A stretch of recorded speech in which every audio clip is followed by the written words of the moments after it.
अस्सलाम वालेकुम नाज़रीन, पाकिस्तान बुलेटिन न्यूज़ में भली कार दादू रिपोर्ट हाकिम मशहूरी जूही थाने जी हद जे ॻोठ धणी बख्श पंवर जे रहवासी रोशन अली पंवर, जामण अली पंवर, अब्दुल रज़ाक पंवर, ज़ाहिद अली पंवर ऐं ॿियनि हथनि में ज़मीन जा खाता खणी दादू प्रेस क्लब अॻियां एहतजाजी मुज़ाहिरो करे नारेबाज़ी कई। बासर कब्ज़ाखोरनि ऐं जूही पुलिस ख़िलाफ़ सख़्त नारेबाज़ी कंदे मीडिया अॻियां आहियूं त असां पाण में 4 भाई रोशन अली, मोहम्मद हसन, मोहम्मद जामण पंवर, अब्दुल रज़ाक पंवर आहियूं। असांजे ज़रिए ज़मीन 5 एकड़ जा खाता असां वटि मौजूदु आहिनि।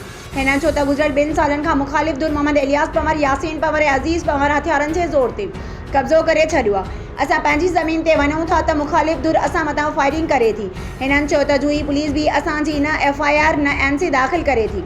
उल्टो जूही पुलिस ऐं मुख़ालिफ़ धुर सां मिली धमकियूं ॾेई रही आहे त कोर्टुनि में हलंदड़ केसनि तां हथु खणो। कल्ह मुख़ालिफ़ धुर मशीर जी खातेदार रोशन पंवर मथां हमिलो करे ज़ख़्मी करे छॾियो आहे। हिननि IG Sindh DIG Hyderabad SSP दादू खां मुतालबो कयो आहे त मुख़ालिफ़ धुर खे गिरफ़्तार करे ज़मीन तां कब्ज़ो ख़त्म करे इंसाफ़ करे तहफ़्फ़ुज़ फ़राहम कयो वञे।